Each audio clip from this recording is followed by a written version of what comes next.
Hey Green Lantern fans, Cryptozoic Entertainment is back with another installment of their very popular DC deck building game.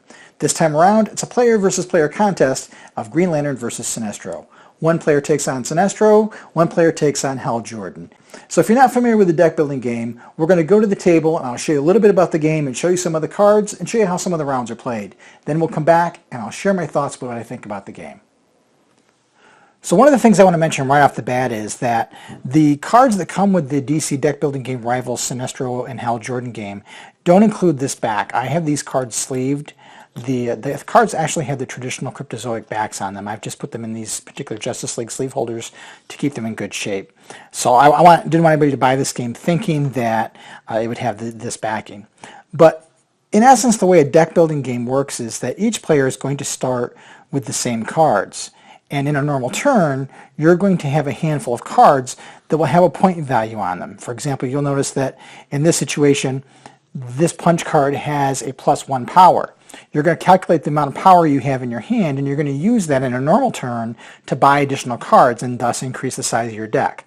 One of the things I want to point out about this game that I think Cryptozoic did a really nice job on is normally you see in these games that the punch cards or the kick cards or the vulnerability cards are all the same. But what they've done, since this is a Rivals game, is that Sinestro and Hal both have unique art.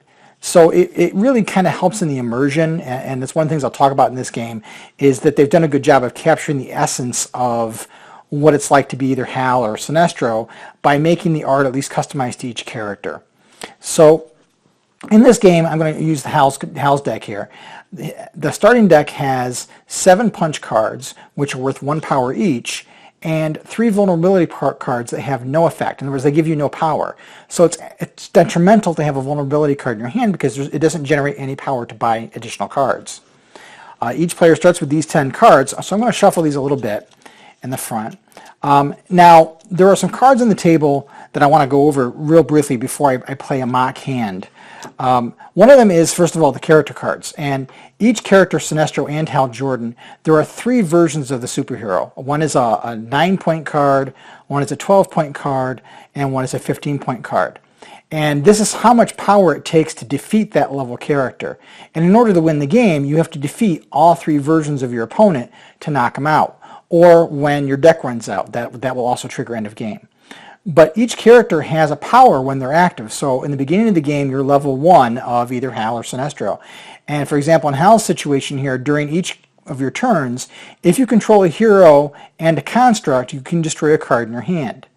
Where that's valuable is that if you play your cards correctly, if you're lucky to have that combo, you can destroy one of the vulnerability cards, or you can destroy a punch card, because they really, in the long run, don't score you any points, and they're more detrimental in the long run of the game to have them in your hand. Then when you go to the next level, you'll notice that the power gets different and the amount of points gets more difficult in order to defeat the character. The other thing I want to point out is these are called the stacks. These 2 cards, these are light constructs and these are weakness cards. And what you'll notice about this card, for example, the hard light construct gives you 2 power. It's a construct card, which I'll explain what that's about later, and it's used in a confrontation. It has a special ability, and we'll talk about confrontations in a little bit. Weakness cards, they reduce your score at the end of the game, and I'll go over that again as well.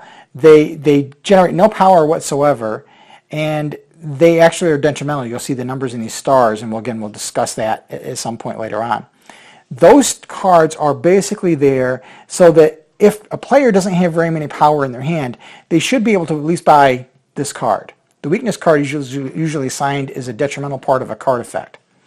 I have a deck full of cards here, and one of the things that Cryptozoic has done is they have different types of cards, and this is consistent across all of their DC deck building games.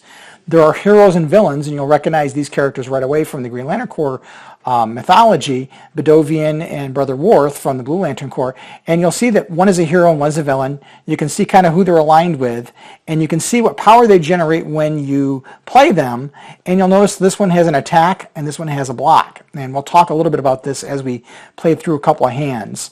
This tells you how many points it costs to buy them, and this is how many points it's worth at the end of the game. In addition to heroes and villains, there are equipment cards. And again, you'll see everything is themed around the Green Lantern mythology. You've got Sinestro Corps' power battery and Hal's power ring. You also have superpowers. And again, these tend to, because it's Hal and Sinestro, they tend to focus a lot on constructs.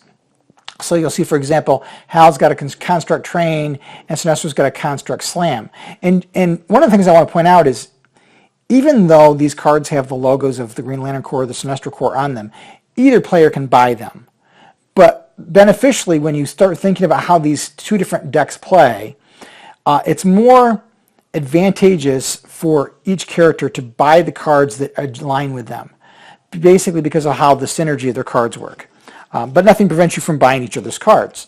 The other thing that's really neat is they've tied in some of the locations. So these location cards, for example, Ola and Ranks, these cards have what's called ongoing abilities. So when you buy this card and the next time it comes up in your hand to be played, it stays in play and the effects that are on here stay in play.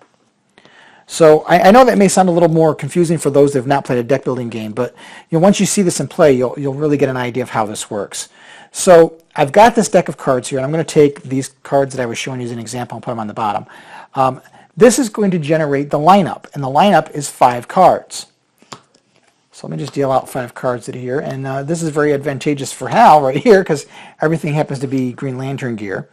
But I'm going to shuffle my cards, and the very first turn, I get 5 cards. 1, 2, 3, 4, and 5. So as you can see, I have 4 punches and a vulnerability. In a normal turn, what I would do is I would add up the power I have. So here I have 4 power. I can spend my 4 power on any of these cards that I have enough points to buy. So I could buy the Construct Train, I could buy Tomar 2, I could buy the Green Lantern Power Ring, or I could buy a Hard Light Construct. So because of my character's ability, if I control a hero and a construct, I can destroy a card. It may be advantageous for me to buy either a construct of some sort or buy Tomar 2. Now, if I had enough points in my hand, there are times when you could have 10 or 11 points. I could buy 10 or 11 points worth of cards. In this situation, I'm going to buy Tomar 2. All of these cards get discarded at the end of the turn. And what will happen is when I run out of cards, these will all be shuffled back into my deck to start all over again. So at the end of my turn, I deal myself 5 more cards, which are again the other half of the 10 cards I started with, and I replace the cards in the line. So now it would be Sinestro's turn, so let me deal 5 cards out for Sinestro.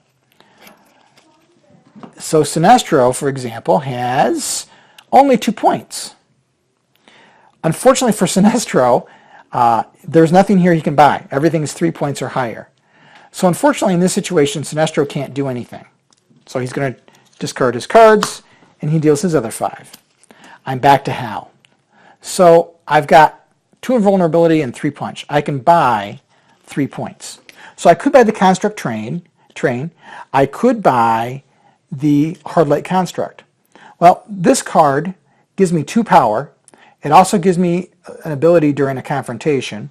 This one allows me to draw a card, and it has a defense ability. And again, we'll discuss that in a little bit.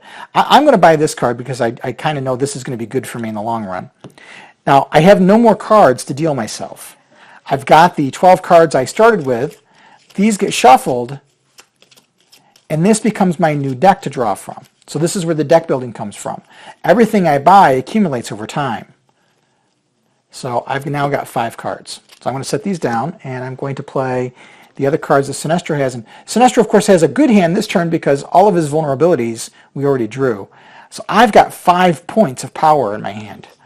So I could, let me fill this back up again, I could buy any of these 5-point cards. St. Walker's not bad. He allows me, when I play him, to draw a card. He also allows me to block. I could also be looking at an equipment card, which allows me to draw 2 cards and put a card in my hand on top of my deck. If I look at Sinestro's ability, once during each turn, if you control a villain and a construct, you can attack. You get a free attack out of it. So I want a villain and a construct, and I don't have a villain here, so I could buy one of these 2 cards. I'm going to go with this one because it has a special ability. When I play this card, not only do I get 2 power, but I can put a card from the lineup on the bottom of the main deck. So this might be really good for me because if I have a situation where there's a strong card here that I don't want my opponent to get, when I play this, I can stick that back in the bottom of the deck and prevent him from getting it for a while. So I'm going to take that one. And now I'm also out of cards. I'm going to shuffle these back up again and take 5 and replace what's in the deck. And it looks like the deck is stacked pretty hard for Hal's favor here. So let's take a look at what I got. I got Tomar 2. That's 2 power, 1 for punch, and another for punch. So that generates 4 power. 4 power, well, I want heroes and I want constructs. I'm going to take Chazalon because he's the strongest one I can get for the points I have. So let me choose him.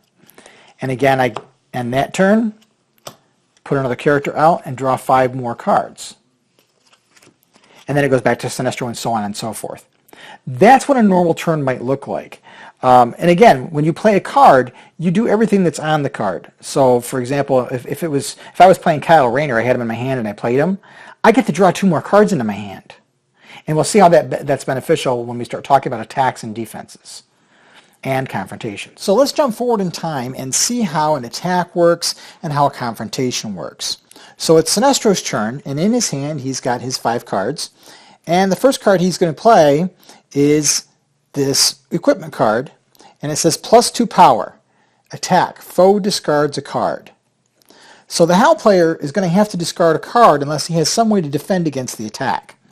So if I look through Hal's hand, I have Tomar 2 in my hand, and Tomar 2 says defense on it. So the way you respond to an attack is by playing a defense card.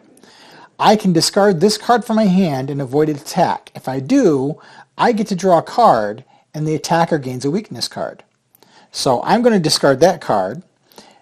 The opponent gets a weakness card, goes in his discard pile, and I get to draw a card, basically replacing Tomar 2 in my hand. Sinestro goes on and plays another card, and, well, wouldn't you know it, he has another attack card. And his card says, first of all, draw a card, so he gets to add a card to his deck.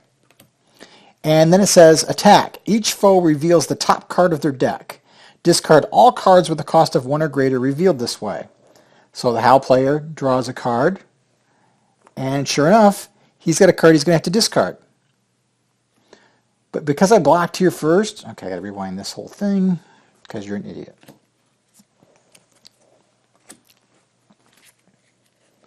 Did I start recording? Yes, I am. All right, let's fast forward a little. So let's jump forward in the game a bit, and both players have been able to buy some more powerful cards, and it's currently Sinestro's turn. And the first thing that Sinestro is going to do is he's going to play a card. And his card that he's going to play is the Sinestro Core Power Rings. So it gives him 2 power, but you notice it has the word underneath it that says attack. So in this situation, the Sinestro player not only gets the 2 power to buy more cards with, but he also gets to perform an attack, which basically causes a detrimental attack to the other player. Here the other player has to discard a card. So the only way to counter that is if Hal happens to have a defense card. And in this situation, Hal does. He has Tomar 2. And Tomar 2 has a defense ability, and it says you can discard this card from your hand to avoid an attack. If you do, you get to draw a card, and the attacker gains a weakness. So I'm going to block this attack by playing that card and discarding it. The Sinestro player gains a weakness, and I get to draw a card into my hand. That's my bonus.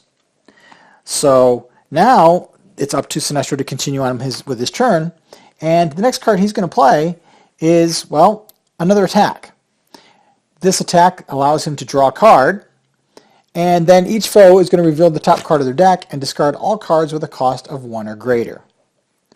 So I'm going to draw a card into my hand, and then I get the option now of looking to see, as the Hal player, do I want to play a defense card? I have some defense cards, but I don't really want to do that. So I'm gonna risk losing a card here. So I flip over a card, and because it is cost of 1 greater, I have to discard it. So I've lost that card for this turn. Now if I continue to go on, I've got the Book of Parallax, that's 3 points. I've got Construct Missiles, +2 power. I can destroy a card in your hand or the discard pile. So here's a way to get rid of that weakness card. And then I have another villain card, which is a power, 2 power. So I've got 2, 4, 7, 9 power to spend. So if I look over across the lay of the land here, I can buy Sornik Natu. That's a good card to get because it's a powerful card. I could either, then with my remaining 3 points, get a Construct Train. I could buy a Hard Light Construct, or I could get Tri-Eye. Well, I want to stack up on my villains in the Sinestro core, so I'm going to take Tri-Eye. I've got a point left over. I can't spend it, so that's going to end my turn. Let me refill the row here, and then I have to draw 5 cards for my next turn. So I'm going to draw 5 cards up, and now it is Hal's turn. And Hal's going to do something different. Hal is going to make an attempt to beat the Sinestro level 9, or level 1, 9-point character card.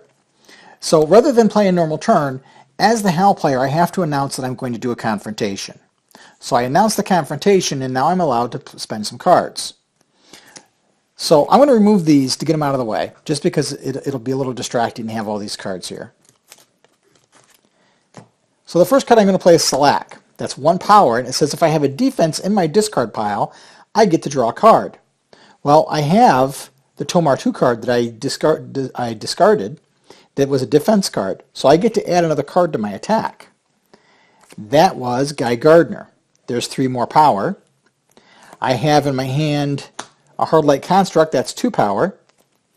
I have Kilowog, that's 2 power, and in a confrontation it says +1 power for each defense in your discard pile. Well, I've got 1 here, so he's now 3 power.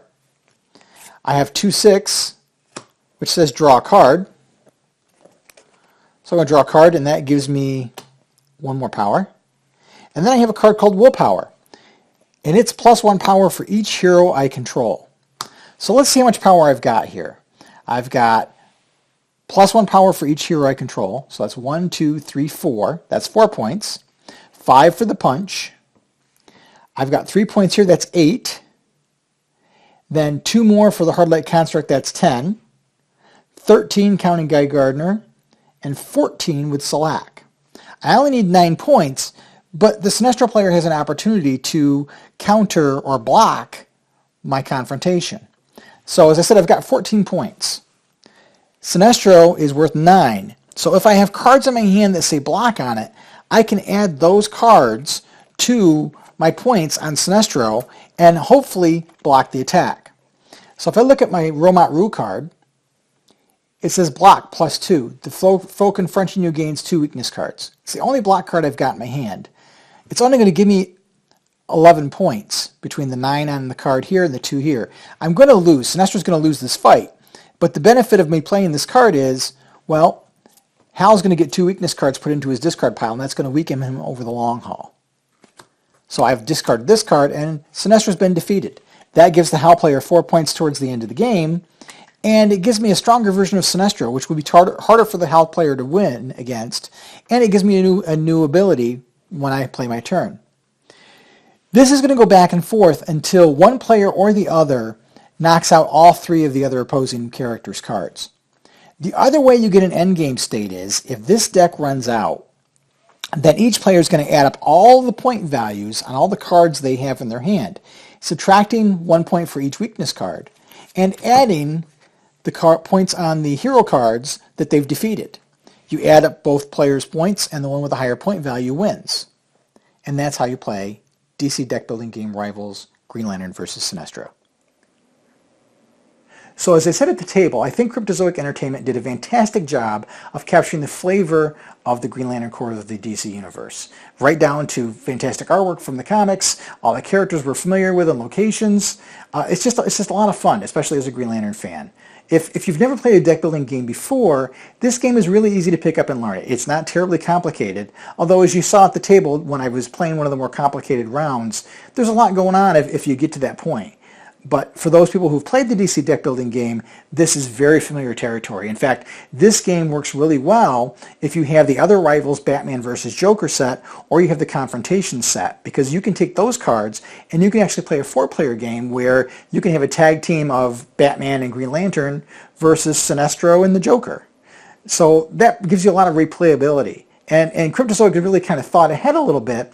They put cards in there that go along with their multiverse box set. So the multiverse box set allows you to put all your different sets of the DC deck building game into one box. So they've provided in this box a divider to separate these cards out from the rest of them, as well as a randomizer to allow for easier integration with your existing DC deck building game sets.